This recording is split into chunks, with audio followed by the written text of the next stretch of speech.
শেখ মুজিবুর রহমানকে মাথায় রেখেই এই সংবিধানটাকে তৈরি করা হয়েছে, যার কারণে সকল ক্ষমতার কেন্দ্রবিন্দুতে ছিল এই একনায়কতন্ত্রটা। এটাকে ভেঙে দিতে চাচ্ছে। এখন ৭২-এর বিপ্লবী সরকার হলে সংবিধান থাকে না, এটা ঠিক। আবার ৭২-এর সংবিধানে এটাও আমি যতটুকু আমি তথ্য আমি ব্যক্তিগতভাবে জানি, খোঁজ খবর রেখে জানি, এখন তো দেশেই আছি, আমি যতটুকু যোগাযোগ করেছি ৭২-এর সংবিধানের সব বাতিল কিন্তু তারাও চাচ্ছে না। বিএনপির একটা অংশ এখনো আছে বিহাইন্ডে, আমি তো আপনাকে এটা বললাম, একটা অংশ এখনো বিহাইন্ডে আছে, হয়তো একটা মানে একটা ছোট হোক অংশ, যেই অংশ তারা এখনো কনভিন্স না, হ্যাঁ তারা হয়তো কনভিন্সড হবে। আর যদি না হয় তাহলে তো আমি বললাম যে দেশের জন্য এটা খারাপ হবে। কেন যাবে আপনি তো, এটা যথেষ্ট কারণ আছে, কারণ সংবিধানে অনেক কিছু তো সংযোজন বিয়োজন হয়ে যাবে। নতুন সংবিধান যদি আবার লেখার দাবিটা উঠে এবং ওটা যদি মানে বিস্ফোরণ করে সরকারের উপর চাপ তৈরি করে ছাত্ররা, হ্যাঁ তাদের সে জানান দিতে পারে, তাহলে আপনি নিশ্চিত থাকেন মানে এই সরকার তো তাদের দিকে ইউটার্ন করবে না। বিএনপির ভিতরে অনেক বোদ্ধা ব্যক্তি আছে, অনেক বড় রাজনৈতিক ব্যক্তিত্বরা আছেন, আমি মনে করি যে কি না তারা এটা ওইভাবে ইয়ে করবে না। হ্যাঁ মানে আমি পুরোপুরি বাতিল করে দিবে না বলে আমি আমার একটা বিশ্বাস আর কি। দেখি এখন সময় কথা বলবে, কিন্তু বিএনপি যদি বেঁকে বসে চূড়ান্ত ভাবে, তাহলে কিন্তু মানে আপনার একটু মানে ব্যাহত হতে পারে এবং দেশ একটা নৈরাজ্যকর পরিস্থিতি তৈরি হবে। আসলে সরকার, আপনি যে প্রসঙ্গটা বলেছেন এটা নিয়ে আমরা আপনার এই শোতে একাধিকবার আলোচনা করেছি। তো আমার মনে হয় যে আমরা আমাদের যে বিশেষ করে আমিও ব্যক্তিগতভাবে আপনাকে বিভিন্ন সময় ধারণা দেওয়ার চেষ্টা করেছি যে আমাদের সরকারটা নাঘাটকা হয়ে পরিচয়ের ভিত্তিতে সাংবিধানিকও না, আবার সংবিধান বহির্ভূত না। আমরা সাংবিধানিক দাবি করব, বিপ্লব দাবি করব, দুইটা একসাথে চলতে পারে না। আমি মনে করি আপনার নিয়মিত দর্শকরা আমার সেই শোর কথা, আপনার সেই শোয়ের কথা তারা মনে রেখেছে। তো আসলে তাই শেষে হলেও সেটা উপলব্ধি করেছে। আমার কাছে যেটা মানে প্রাথমিক তথ্য রয়েছে যে এখন তারা বুঝতে পারছে যে এই বিপ্লবী সরকার ঘোষণা না করে তারা বিগত 4 মাস 4.5 মাসে অনেক খেসারত দিতে হয়েছে বলতে গেলে। এটা তার সেই বুড়ের হয়তো মাসুল হিসাবে। কি বিপ্লবী সরকার ঘোষণা করবে নাকি তাদের ঘোষণা আমি একটু বলি, হ্যাঁ আপনি যেমনটা বলছিলেন প্রথম অংশে ওটাই আপনি যথার্থই আপনি পিক করেছেন, যে সরকার তো বলছে এটা সরকারের সাথে কোনো সম্পৃক্ততা নেই। হ্যাঁ এই কংক্রিট জিনিসটা তো ওখানে তৈরি হয়েছে, আপনি যেটা আমার সাথে এখন আলোচনা করতে চাচ্ছিলেন না। তো সেটা হলো যে আপনি বলছেন যে ওরা তো ওখানে মানে ঘোষণাপত্র, বিপ্লবের ঘোষণাপত্র মানে করবে জুলাই বিপ্লবের। আবার সরকার যেহেতু বলছে যে তাদের সাথে সম্পর্ক নেই, তাহলে তো এটা বিপ্লবী সরকার হলো না। কিন্তু আমি বলছি যে এটা কিন্তু একটা ধাপে গিয়ে গেল। একটা সরকার এক্সিস্টিং থেকে সে আবার নিজেকে নিজেই কিন্তু কনভার্ট হয়ে যেতে পারবে না। জেন্ডার কনভার্ট যেভাবে হয়ে যায়, সরি টু সে, হ্যাঁ জেন্ডার কনভার্ট যেরকম হয়ে যায় এরকম তো হতে পারবে না, তাই না? সুতরাং এটা আমাদেরকে বুঝতে হবে। এবং আমি মনে করি যে যারা মানে অনেক আমাদের চেয়ে অনেক বিজ্ঞ ব্যক্তিজন আছে, আপনার দর্শক শ্রোতা সহ, তারা বুঝতেই পারছেন যে এটা ওই প্লেটা ওখান থেকেই হবে, ছাত্রদের কাছ থেকে হবে দাবিটা। তারপরে এটা ইমপ্লিমেশনের জন্য সরকারের উপর একটা প্রেশার থাকবে। এখন সরকার তো নিজে একটা সরকার শপথ নিয়ে হোক বা বৈধ হোক অবৈধ হোক যেভাবে হোক, বিপ্লবের পরে যখন ওই সরকারটা অন্তর্বর্তীকালীন সরকার হিসাবে নিজেদেরকে দাবি করলো সরি, ঠিক তেমনি এখন তো তারা আবার নিজে হঠাৎ করে রাতারাতি সকালবেলা উঠে তো বলতে পারবে না না না আমরা এখন আর অন্তর্বর্তীকালীন সরকার না, আমরা বিপ্লবী সরকার। এটা যারা বুঝে, আমি মনে করি আমাদের দর্শক শ্রোতারা অনেক বেশি বুদ্ধিমান, তারা বুঝে। এবং আমাদের অনেক যারা জ্ঞানী গুণী, যারা দীর্ঘদিন থেকে এই কথাটা বলে আসছিলেন, তারাও যথার্থই বুঝেন যে এটা একটা প্রাথমিক একটা পদক্ষেপ বিপ্লবী সরকার গঠন হওয়া। এটা আমি আপনাকে মোটামুটি আমার ব্যক্তিগত তথ্য উপাত্ত থেকে আমি আপনাকে নিশ্চিত করতে পারি, বা এই হিসাবে আমি দেখছি। এখন যেটা চলছে সেটা হলো যে কি সবাইকে এই মঞ্চে নিয়ে আসার বিষয়টা। হ্যাঁ এখন এখানে বিএনপি একটা বড় একটা স্টেক হোল্ডার, জামাতে ইসলামী হয়তোবা প্রকাশ্যে হোক নেপথ্যে হোক তাদের একটা সায় আছে।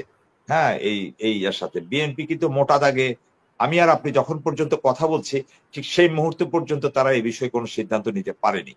তবে বৈষম্য বিরোধী ছাত্র আন্দোলনের নেতারা সহ আরো রাষ্ট্রের অনেক গুরুত্বপূর্ণ ব্যক্তি, আমি যাদের নাম এই মুহূর্তে নেব না, হ্যাঁ তারা সবাই মিলে গতকাল রাতেও অনেক মিটিং করেছেন, সভা করেছেন, বিএনপির সাথে দফায় দফায় বৈঠক হচ্ছে।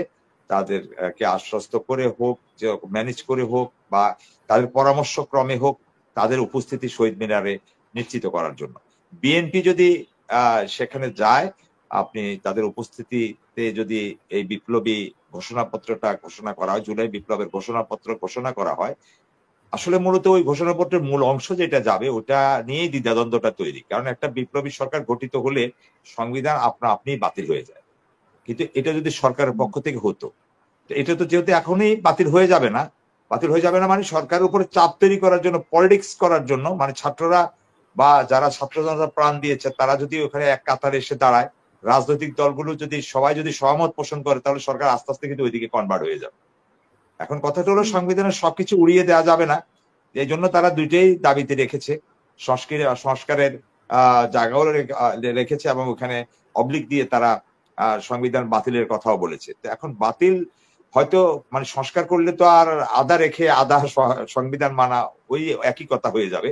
তো সুতরাং আমি মনে করি ৭২ সংবিধানের হয়তো সবকিছু বাতিল করা হবে না, যেমন আমাদের মুক্তিযুদ্ধ এটার ঘোষণাপত্র বা এটার কিছু দালিলিক বিষয় আছে সেটা হবে না, কিন্তু শেখ মুজিবকে স্বৈরাচার হওয়ার পরে মানে জন্য যে যে ধারা উপধারাগুলো আছে, বা পরবর্তীতে অন্যান্য শাসকরা দেশ শাসন করতে গিয়ে যেভাবে আমাদের সংবিধানের উপর আঘাত করেছে, মূলত তাদের টার্গেট হলো ওই জায়গায় যে একটা সংবিধান। এটা তখন আমাদের যিনি সংবিধান প্রণেতাদের অন্যতম যে ডক্টর কামাল হোসেন সাহেব ছিলেন, তিনিও বলেছেন আমাদের মাথায় তখন এটা ছিল না, ওনাদের মাথায় ছিল শেখ মুজিবুর রহমান। শেখ মুজিবুর রহমানকে মাথায় রেখেই এই সংবিধানটাকে তৈরি করা হয়েছে, যার কারণে সকল ক্ষমতার কেন্দ্রবিন্দুতে ছিল এই একনায়কতন্ত্রটা। এটাকে ভেঙে দিতে চাচ্ছে। এখন ৭২ বিপ্লবী সরকার হলে সংবিধান থাকে না, এটা ঠিক। আবার ৭২ সংবিধানে এটাও আমি যতটুকু আমি তথ্য আমি ব্যক্তিগতভাবে জানি, খোঁজ খবর রেখে জানি, এখন তো দেশেই আছি, আমি যতটুকু যোগাযোগ করেছি, ৭২ সংবিধানের সব বাতিল কিন্তু তারাও চাচ্ছে না, কিন্তু হয়তো সংস্কার কথাটা ওইভাবে হয়তো বলবে না, কিন্তু কবর ওখান থেকে রচনা বলতেছে মুজিববাদী সংবিধানের কবর মুজিববাদের রচনা মানে করবে। আপনার যদি ওই দাবিটাই তো বিপ্লবী সরকারের সংবিধান মুজিববাদের ওইটা তো বাদ যাবেই, এটা নিয়ে তো কোনো সন্দেহ নেই, ওই অংশগুলো তো থাকবেই না। হয়তো ধরেন আমাদের যে রাষ্ট্রধর্ম ইসলাম, তারপরে আমরা ইসলামী মূল্যবোধের বিশ্বাসী, সাম্প্রদায়িক সম্প্রীতি, এই জিনিসগুলোকে আরো একটু এলোভেরেট করে সম্প্রসারিত করে তারা হয়তো ঘোষণাপত্রটা তৈরি করেছে। ইনশাল্লাহ সেটা ক্ষণগণনা শেষ হয়ে আসছে, আমরা আগামীকালকেই তো ৩টার সময় সেটা আনুষ্ঠানিকভাবে শুনতে পাবো, এবং তারা সকল রাজনৈতিক দলকে তারা সেটা শেয়ার করেছে, তারা তাদের মতামত দিচ্ছে। এখন সবচেয়ে গুরুত্বপূর্ণ আপাত যেটা আমার দৃষ্টিতে মনে হয় সেটা হলো বিএনপির উপস্থিতিটা। বিএনপি যদি এটার সাথে একাত্মতা প্রকাশ না করে, তাহলে কিন্তু একটা ঝামেলা আবার আমরা দেশে একটা গৃহযুদ্ধের মতো অবস্থার দিকে আবার চলে যেতে পারে বলে আমি ব্যক্তিগতভাবে আশঙ্কা করি। কারণ গৃহযুদ্ধের দিকে কি মনে হয় যে মানে এই শহীদ মিনারে কালকে কারা কারা থাকতে পারে?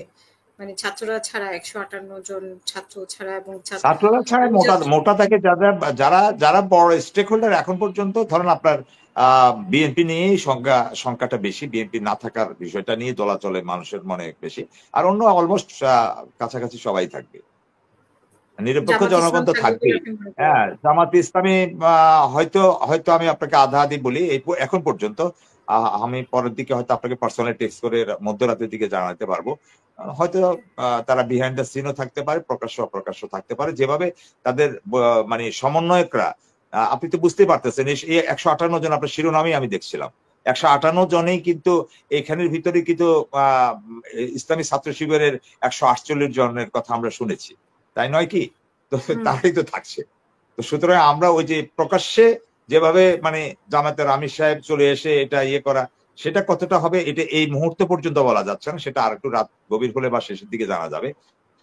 কিন্তু এটা তো তাদের মেরুকরণে, ওরাই ওই সময় যে আন্দোলনের আপনি যে ৫৮ জনের কথা বলে শিরোনামটা করলেন, ওখানে তো তারাই আছে, আয়োজক তো তারাই। তো সুতরাং জামাত এখানে বড় ধরনের কোনো তারা থাকলে এখানে বিএনপি কেন যাবে বলেন? বিএনপি যাওয়ার যৌক্তিকতা কি?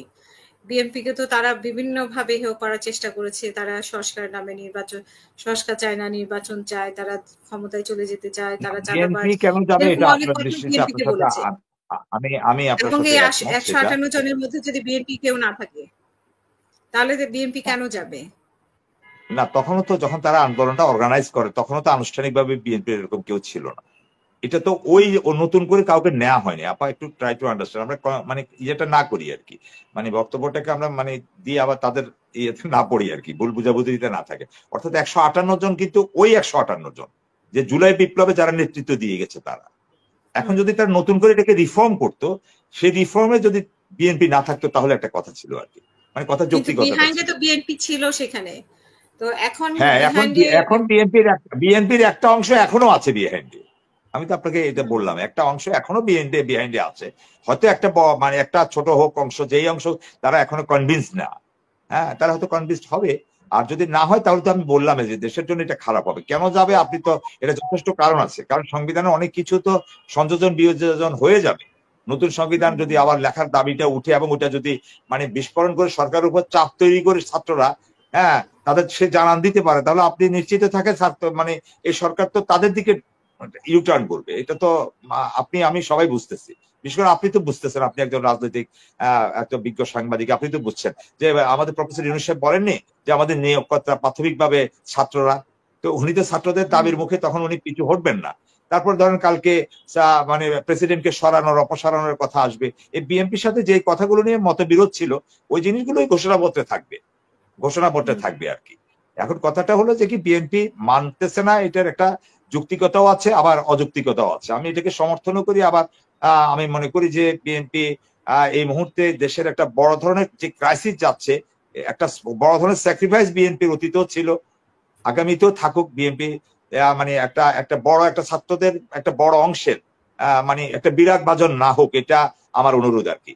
কারণ বিএনপি তো ছাড়া তো আর কেউ ক্ষমতায় আসতে পারবে না, আপনি যত কিছুই করেন, বিপ্লব যতবার সরকার করে না, সংবিধান 72 সংবিধান বাদ দেন, 72 সংবিধানের জন্য আসলে আমি ব্যক্তিগতভাবে মনে করি যে আমাদের এত মায়া কান্না করার দরকার নাই। তো আমরা আমাদের অন্য যে ঘোষণাপত্রটা আছে সেই ঘোষণাপত্র তো থাকছে, আমাদের মুক্তিযুদ্ধকে অস্বীকার করে কিন্তু এই ঘোষণাপত্র হবে না। আপনি দেখেন কালকে নিশ্চিত করে আমি বললাম সেখানে 71-এর সেটারই ধারাবাহিকতাই এই ঘোষণাপত্র হবে, কিন্তু এটা একটা বিপ্লবী রূপ নিতে যাচ্ছে। যে আওয়ামী লীগকে বাংলাদেশে অপ্রাসঙ্গিক ঘোষণা করা হবে, এই এটা বিপ্লব ঘোষণা করলে অর্থ তো তাই দাঁড়াচ্ছে আপা, অর্থ তাই দাঁড়াচ্ছে না। আপনি যদি ওই বিপ্লবকে নির্বাচন কমিশন বলেছে যে যেহেতু আইনগত কোনো বাধা নেই তারা নির্বাচনে আসতে পারবে, আজ পর্যন্ত তো উনি তাই বলতে হবে, এবং যতক্ষণ পর্যন্ত সরকার সেই উদ্যোগ না দিবে ওনার বক্তব্য এটাই থাকবে, ঘোষণাপত্রের পরেও এটা থাকবে। আমি তো আপনাকে বললাম ঘোষণাপত্রের এখানে দুইটা দিক, এখানে তো সরকার নিজে নিজে মানে কনভার্ট যদি হয়ে যেত তাহলে নির্বাচন কমিশন ওই ইনস্ট্রাকশন গুলা ওইভাবে ওই চরিত্রটা ওই রূপ নিত আর কি। এখন এটার জন্য আপনি কালকে একটা ধাপ, আমি এই জন্য বললাম এটা প্রথম সিঁড়িতে, বিপ্লবী সরকারের প্রথম সিঁড়িতে পদার্পণ করতেছে, ফার্স্ট লেয়ারে, তারপরে লেয়ারটাই হবে এটা এক্সিকিউশন। 4 মাস পরে কেন মনে হলো যে ওদের এইভাবে ঘোষণাপত্র পাঠ করতে হবে? মানে এর মধ্যে পানি অনেক ঘোলা করে ফেলেছে, তাই না? ওরা বিএনপিকে চটে দিয়েছে, কোনো সন্দেহ নাই এটা। তখন কিন্তু বিএনপিকে নিয়ে এত ঝামেলা হতো না, কিন্তু তখন বিএনপি সহজে রাজি হয়ে যেত। এখন যে যতটা কঠিন হচ্ছে, জি জি জি, এখন যেটা হচ্ছে তখন বিএনপি এতটা সেই আপনার 5 তারিখের পর 6 তারিখ 7 তারিখ 8 তারিখ, হ্যাঁ এই 9 তারিখ 10 তারিখ পর্যন্ত গেলেও হ্যাঁ এই ট্রেনটা মিস হতো না, বিএনপি তখন এটাকে ওন করে নিত মানে সহজে। এখনো যে নিবে না আমি সেটা মনে করি না, বিএনপির ভিতরে অনেক বোদ্ধা ব্যক্তি আছে, অনেক বড় রাজনৈতিক ব্যক্তিত্বরা আছেন, আমি মনে করি যে কি না তারা এটা ওইভাবে ইয়ে করবে না, হ্যাঁ মানে আমি পুরোপুরি বাতিল করে দিবে না বলে আমার একটা বিশ্বাস আর কি। দেখি এখন সময় কথা বলবে, কিন্তু বিএনপি যদি বেঁকে বসে চূড়ান্ত ভাবে তাহলে কিন্তু মানে আপনার একটু মানে ব্যাহত হতে পারে এবং দেশ একটা নৈরাজ্যকর পরিস্থিতি তৈরি হবে।